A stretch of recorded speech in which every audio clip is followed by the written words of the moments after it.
My brother got my wife pregnant. My family told me to forgive them, so I cut off my entire family and vanished. No forgiveness, no contact, just pure silence that still haunts them. I need to start with the night everything ended. Not when I confronted them. I never did that. Not when I screamed or cried. I never did that either. The night I'm talking about was quiet. Unremarkable. The kind of night that should have been just another Tuesday. I'm Wyatt. 34. Construction project manager specializing in infrastructure. Dams, bridges, hydroelectric plants. The kind of work that keeps you away from home for weeks at a time. I'd been married to Bryn for 5 years, together for 8. She coordinated events at a luxury hotel downtown. My brother Cole was my best man at our wedding. Personal trainer, good guy, always struggled financially, but I helped him out. That's what brothers do, right? I was managing a hydroelectric plant renovation in rural New Mexico. Middle of nowhere, no cell service half the time. Living in a work trailer with my crew. We'd been scheduled for another week on site, but we hit a major milestone 2 days ahead of schedule. My supervisor told us to take the rest of the week off. I didn't call ahead.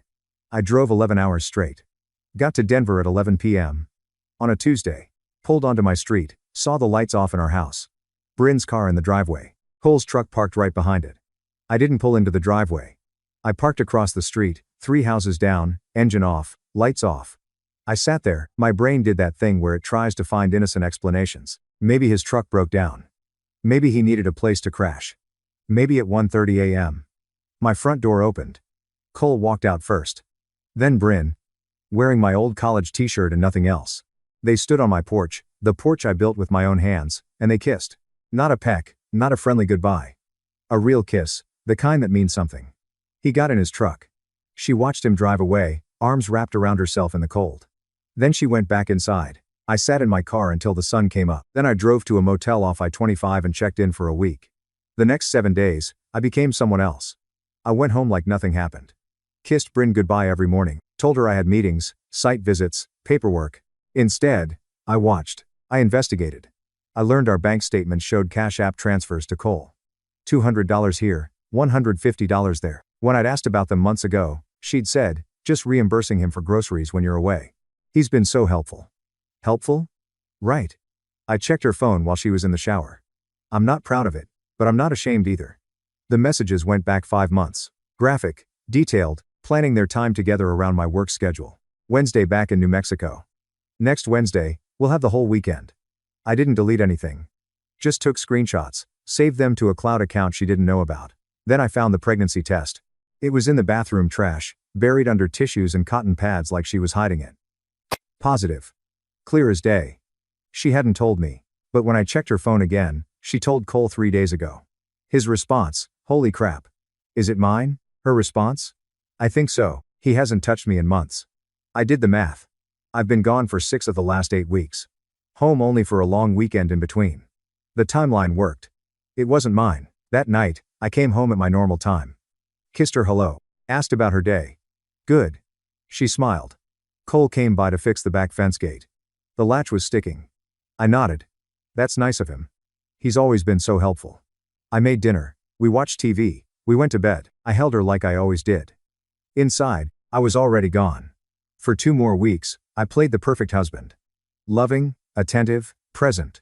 All while I gathered every piece of evidence I'd need. Bank records, messages, photos, timelines. I documented everything with the precision I used to manage multi-million-dollar construction projects. Then came the family barbecue at my parents' house. Standard Sunday afternoon thing. My folks, my aunt and uncle, grandmother, Cole, Bryn, everyone acting normal. That's when I learned the truth wasn't just about my wife and my brother. I didn't scream, didn't accuse. I played the loving husband for 2 more weeks while I gathered every piece of evidence I'd need. Then I went to a family barbecue at my parents' house. That's when I learned it wasn't just them. It was everyone. Sunday afternoon at my parents' place. Standard barbecue. Dad manning the grill. Mom fussing over side dishes. My grandmother holding court in her lawn chair. My aunt and uncle brought potato salad. Cole showed up with beer. Bryn wore a sundress that hid the early pregnancy she still hadn't told me about. Everyone acted normal. I watched. That's what I'd become good at, watching. Cole and Bryn were careful. They didn't stand too close. Didn't talk directly to each other much. But I saw it. The quick glances when they thought no one was looking. The way they positioned themselves in the same general area of the yard like magnets that couldn't help but drift toward each other. What made my stomach turn wasn't them. It was everyone else. My mother watched them, too. So did my aunt. So did my father. And they weren't shocked or confused. They were monitoring like parents watching toddlers, making sure they behaved. They knew. I decided to test it. Hey, Dad, I said, beer in hand, casual as Sunday afternoon. Looks like the New Mexico project might extend another 6 months. They want me to oversee the next phase. Great money. My mother's face fell. Actual visible distress. Oh, honey. She said, is that really necessary? You're away so much already. Bryn shifted on her feet, staring at her plate. Cole suddenly found his phone fascinating. My father sat down his spatula. Wyatt, can we talk inside for a minute? Sure. The kitchen, my father, mother, and aunt, they closed the door behind us like I was about to get grounded. Dad spoke first. Son, we need to discuss something. I waited. Mom folded her hands. We know you've been working so hard and we're so proud of you, but Bryn's been struggling being alone so much. I said nothing. My aunt jumped in. Cole's been helping her around the house. And well, Dad cleared his throat. They've gotten close. Too close. We've talked to them both.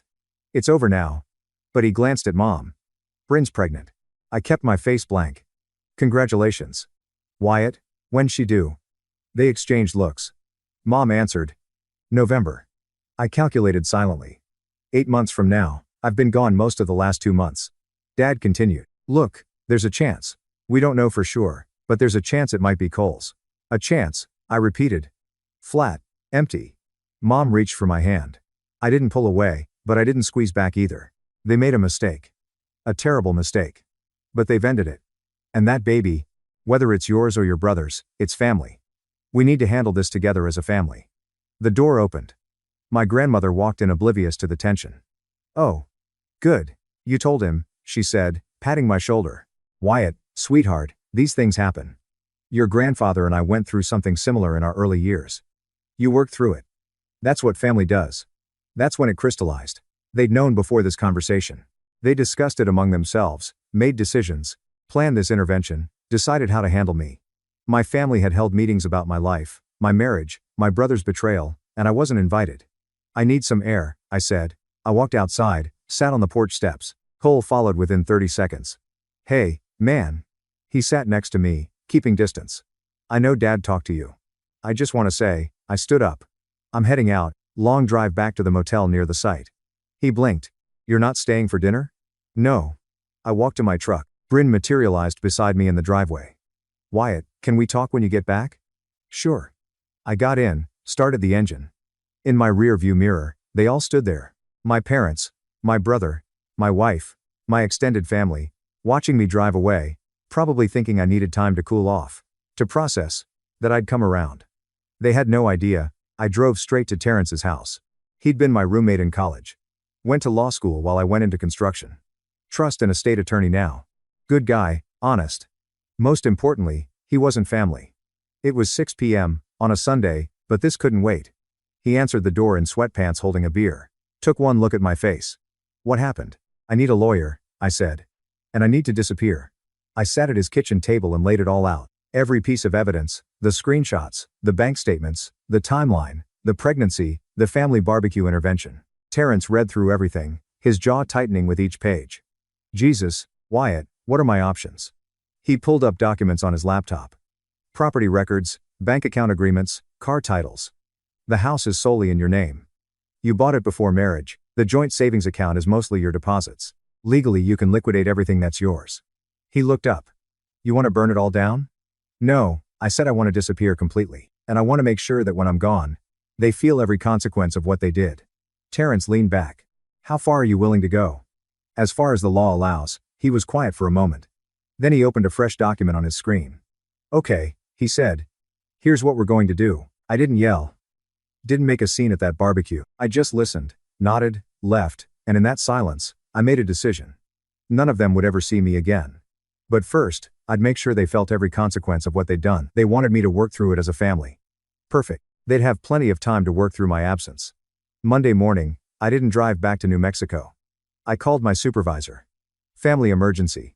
Need to use some vacation time. How long? 6 weeks. I had 8 weeks saved up. Never took time off. Always the reliable one. Take what you need. Wyatt. Family first. If he only knew. I texted Bryn. Project extended. Won't be home for a month. Love you, she replied within seconds. Miss you already. Red heart emoji. I didn't respond. Terrence had everything ready by Tuesday. We met at his office, not his house. This was business now. He slid documents across his desk. House deed. Your name only, you bought it 3 years before you married her. Can she claim any of it? Not in this state. It's separate property. You renovated it. You maintained it. You paid the mortgage. It's yours. Next document. Joint savings account. Current balance, $142,000. Your deposits account for 87% of that total. I can take it all. You're a joint account holder legally. Yes. She could try to fight it in divorce court, but given the adultery and the fact that it's primarily your money, he shrugged. You'll win. Do it. He made notes. Checking account, same situation. Car titles. Both vehicles are in your name. Insurance policies, you're the primary holder. I want her off everything. Credit cards, cancel anything where I'm primary. Remove her as authorized user. Terrence looked at me. Really looked at me. You're sure about this? Once we start, there's no going back. I've never been more sure of anything in my life. He nodded slowly. Okay, let's burn it down. Wednesday, I opened a new bank account at a credit union in Colorado Springs. Different city, no branches in Denver. No way anyone I knew would randomly see my name. I transferred $142,000 from the joint savings account. Every dollar, the transfer went through in seconds. Legal, clean, done. Then the checking account, another $18,000, also mine. I called the credit card companies. I need to remove an authorized user. Bryn's name off every card. Then I canceled the cards entirely. Open new ones at different banks. Car insurance next. I need to remove a vehicle from my policy. Bryn's car, the one in my name that I made payments on. Removed. Policy canceled. I didn't tell her any of this. She had no idea her access to money just evaporated, that the car she drove to work was uninsured, that every credit card in her wallet would decline the next time she swiped. Thursday, I met with a real estate agent in Colorado Springs. Young guy, hungry for commission. Didn't know me or anyone in my life. I need to sell fast. Quiet listing. No yard sign. How fast? 30 days or less. He pulled comps in this market with your upgrades. We can do that. List at $650,000. Do it. Friday afternoon, I had an offer. Cash buyer, $635,000. 30-day close. Accept it. I told the agent. I didn't tell Bryn I'd listed our house. I didn't tell her I'd accepted an offer. I didn't tell her she had 30 days before she'd be homeless. Monday of the next week, divorce papers filed. I didn't serve them myself. Hired a process server. Let a stranger hand my wife the documents that would end our marriage. I was in a coffee shop in Boulder when my phone started ringing. Bryn. I declined the call. She called again. Declined. I text. What is this? I didn't respond. 17 more calls. I let everyone go to voicemail. Didn't listen to any of them. Tuesday, I called my company's HR department. I want to put in for a transfer. Alaska division. Alaska? That's pretty remote. Wyatt, that's the point. Let me check availability. Keyboard clicking. We've got 3 major infrastructure projects up there. Renewable energy installations. 6-month minimum commitments usually extends to a year or more. Interested? When can I start? How soon can you get there? Give me 3 weeks. You're approved. Welcome to the Alaska team. Just like that. New job, new state, new life. My phone exploded Wednesday morning. Mom, 12 missed calls. Dad, 8 missed calls. Cole, 23 missed calls. Aunt, 4 missed calls. Even my grandmother called twice. The voicemails piled up. I didn't listen to any of them. Just watched the notification count rise. Texts flooded in. Mom. Wyatt. Please call me back. We need to talk about this. Dad. Son. This is extreme. Call me immediately. Cole, dude, answer your phone. Bryn, you can't just disappear. We need to talk the baby. I need to explain. I deleted every message without reading past the preview. I went to a phone store, bought a new phone, new number, activated it in the parking lot. I kept my old phone, put it in a drawer. I'd check it occasionally just to watch them try. But I'd never respond. Thursday through Saturday, I packed 1 suitcase of clothes, my tools, the expensive ones, the ones I'd collected over 15 years in construction, my laptop, important documents, birth certificate, social security card, passport. Everything else, furniture, dishes, decorations, photos, all of it stayed. I didn't want any of it. Every piece was contaminated.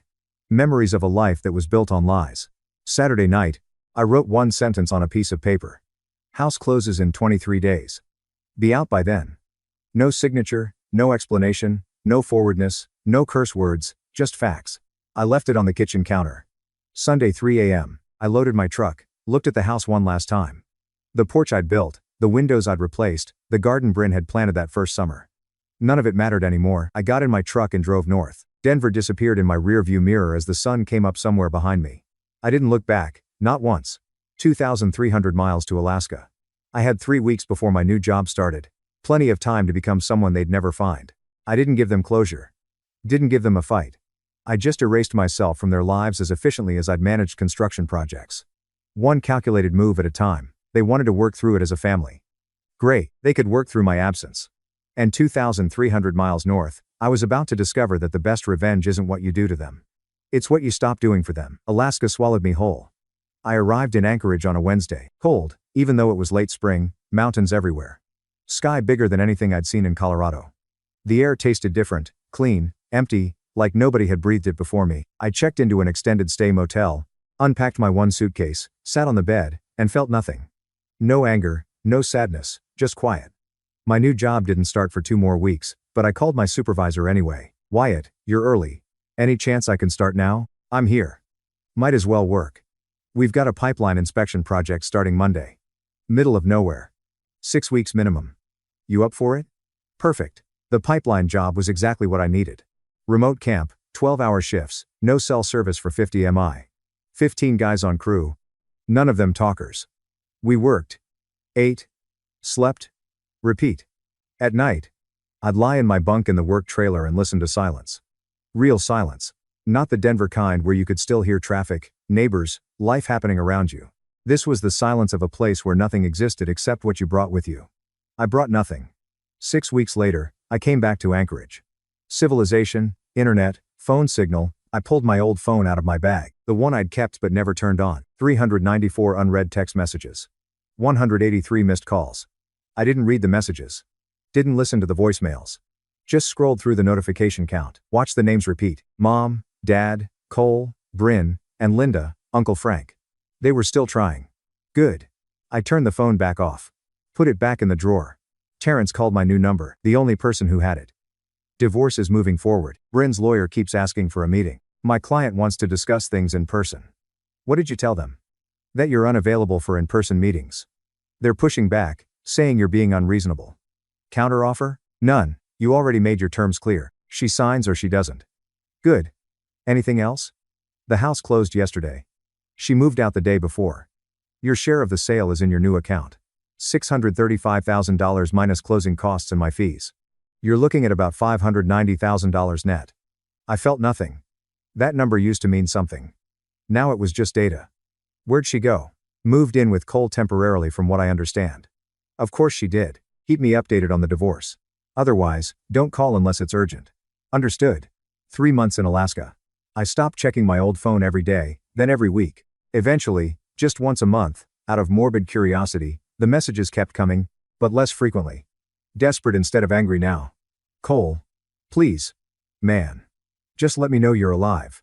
That's all I'm asking. Mom. It's been 3 months. Your father isn't sleeping. He thinks something happened to you. Please, just one text. Bryn sent a photo to my old number. A baby. Newborn. The message. He was born yesterday. I know you won't see this. I know you don't care, but I thought you should know. I looked at the photo for exactly 5 seconds. Tried to feel something. Anger. Pain. Regret. Anything. Nothing came. I deleted the message. Parents called 4 months after I'd left Denver. DNA test came back. Court ordered for the divorce. Cole is the father, 99.97% certainty. So, it's clean completely. No child support, no custody, no ties. She committed adultery. The kid isn't yours. You're getting a no-fault divorce, but the record will show cause. You walk away free. How long until it's final? 2 months, maybe 3. Her lawyer is trying to negotiate for some of the savings account money. I told them to pound sand. She gets nothing. That's what I figured. They tried other ways to find me. A private investigator called my old employer. I'm trying to locate Wyatt for a family emergency. My former supervisor told them I'd transferred but wouldn't say where. Company policy. Someone created fake social media profiles trying to friend my old college buddies, asking about me. My friends either ignored them or said they hadn't heard from me. My aunt sent letters to my old work address. All returned. Recipient no longer employed here. They searched for my name online, found nothing. I had no social media, no public records in Alaska yet, no paper trail. I'd become a ghost. 6 months after I left, the divorce finalized. Terrence mailed me the papers at my P.O. box in Anchorage. I'd rented it under my new address, a small apartment I barely lived in because I was always on job sites. I signed where indicated, mailed them back. Done. Legally, Bryn hadn't existed in my life for months. Now, the paperwork agreed. I took the divorce decree, put it in a folder with my other important documents, and went back to work. My new project was in Fairbanks, renewable energy installation for a sustainable housing development. 6-month contract, probably extending to a year. I found a small cabin outside town. Month-to-month lease, basic furniture, quiet. One night I met someone at a bar near the job site. She was a wilderness guide, ice climbing, dog sledding, backcountry survival. Her name was Freya. Blonde, direct, didn't talk unless she had something to say. "You new here?" she asked. "Few months." "You don't talk much." "Neither do you," she smiled. "Good. I hate people who talk too much." We had 3 beers. She told me about her last expedition. I told her about the energy project. Neither of us asked about the past. When I got home that night, I checked my old phone. 63 new messages since the last time I'd looked.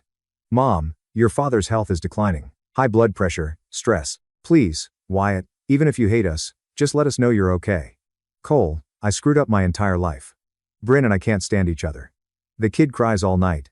I lost my job. I'm living with mom and dad. I destroyed everything. And you're the only one who came out clean. I don't know whether to hate you or admire you. Bryn, I know you'll never read this. But I think about you every day about what I destroyed. You deserved better. I'm sorry." Doesn't even begin to cover it. I read them all. Felt the same nothing I'd felt since the day I discovered them together. Then I turned the phone off. Freya texted my new number. "Want to go ice climbing this weekend?" I replied, "Yeah." 1 year after I left Denver, I got a message through LinkedIn. I hadn't updated it in 5 years, but I'd never deleted it. Cole had found it. The message sat there unread. LinkedIn showed viewed, but I never opened it. Let him wonder. Let him see that I'd seen it, but chose not to respond. That was worse than blocking him. 2 years gone, and mutual friends started reaching out to my old college buddies who somehow tracked down my work email through our company's public project listings. One of them forwarded the message to me. "Hey man, your family's falling apart. Your mom's in therapy. Your dad had a heart attack last year. Cole's drowning in debt. Bryn's working 2 jobs.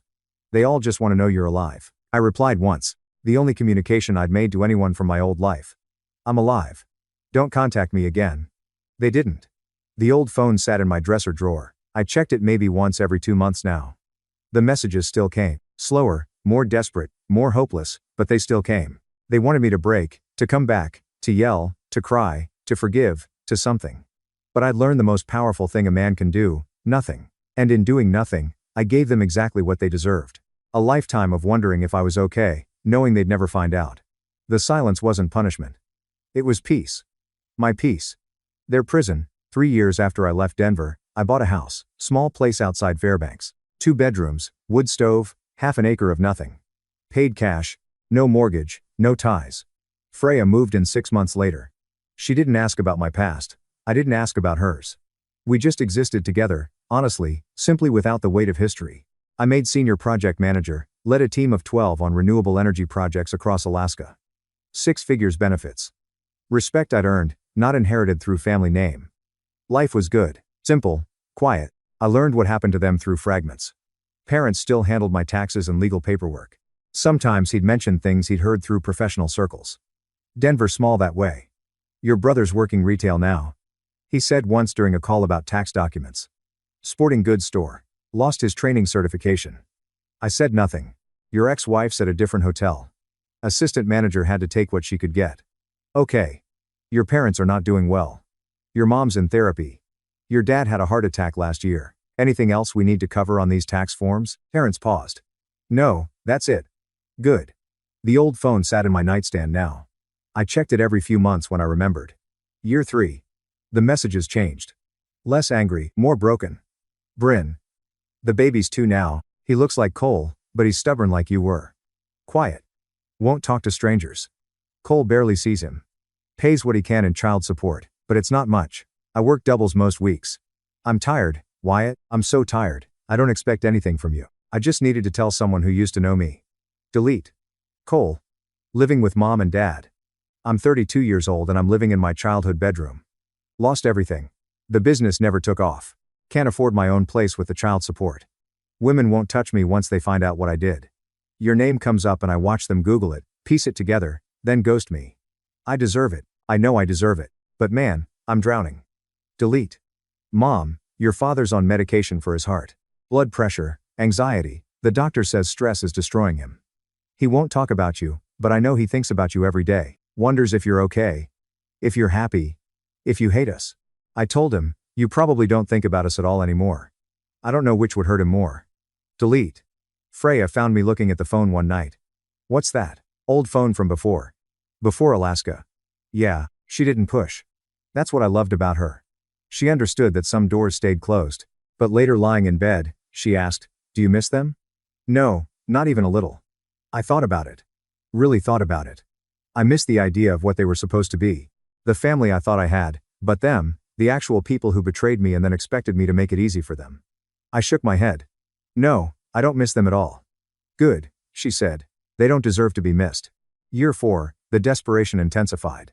My aunt, the one who'd stood in that kitchen and made excuses, sent a letter to my P.O. box. Somehow she'd found it. Maybe hired someone. Maybe got lucky. Wyatt. I know you won't respond. But your father is sick. Really sick. Colon cancer stage 3. He's doing chemo, but the doctors aren't optimistic. Your mother is falling apart. Cole is barely functional. The family you left behind is collapsing. I'm not asking you to forgive anyone. I'm just asking you to know. That's all. Just know what's happening. I read it twice, then put it in a drawer. Didn't respond. 6 months later. Another letter. My mother's handwriting this time. Your father is dying. 6 months, maybe less. He wants to see you before he goes. Not to ask for forgiveness. Just to see you, to know you're okay. Please, Wyatt. Whatever we did, don't punish him like this. He's your father. I stared at that letter for an hour. Freya came home from a guiding expedition, found me at the kitchen table. What's wrong? My father has cancer. He's dying. Are you going to see him? The question hung there. I don't know. LinkedIn lit up. Cole had found my profile years ago, but never messaged after that first attempt. Now, a new message. I know you won't read this, but I have to try. Dad's dying. Mom's falling apart. I destroyed everything. My life, yours, our family. I think about it every day. The kid asks why he doesn't have an uncle like other kids. I don't know what to tell him. I'm not asking you to come back. I'm just asking you to let me know you're alive. That's all. Just one word. Please. The message showed seen. But I never opened it. Let it sit there marked as viewed but unread. Worse than blocking him. Worse than responding. Just nothing. 8 months after the cancer diagnosis, Terrence called. Your father's in hospice. I heard from a colleague. Weeks. Maybe days. Okay. Are you? No, Wyatt, Terrence, I pay you to handle my legal affairs, not to be my conscience. Are we done? Long pause. Yeah, we're done. 3 days later, another letter arrived. My father's handwriting, shaky, barely legible. I sat on my porch. Snow falling.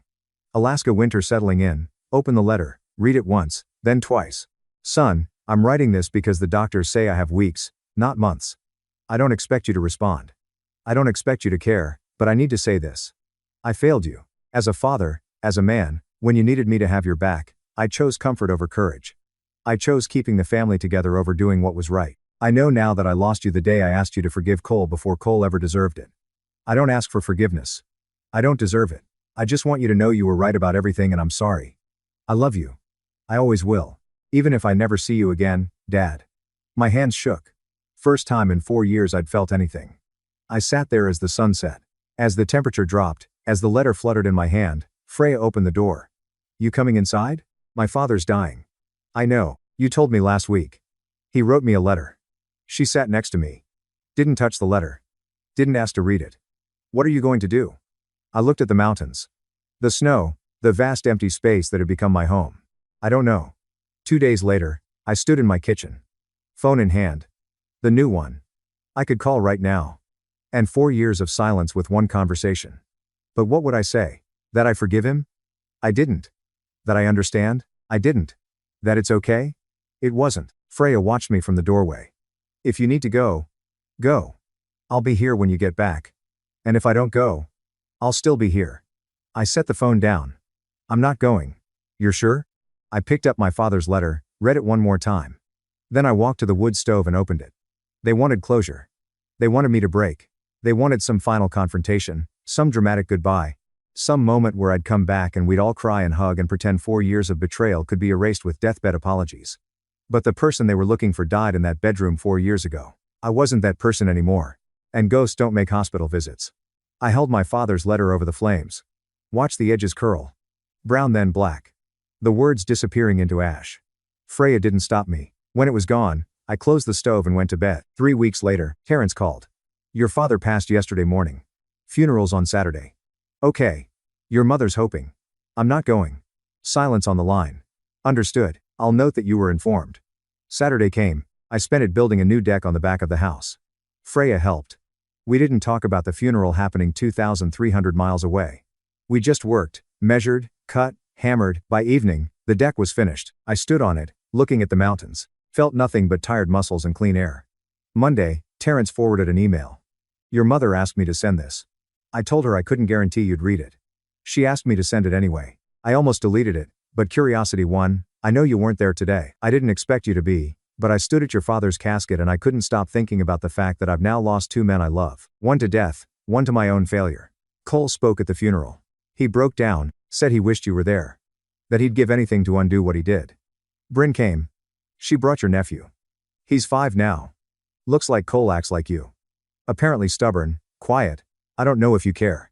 I don't know if you'll ever read this, but I need you to know you were the best thing I ever helped create and I ruined you. I'm sorry. I love you. I'll stop trying to reach you now. You've earned your peace.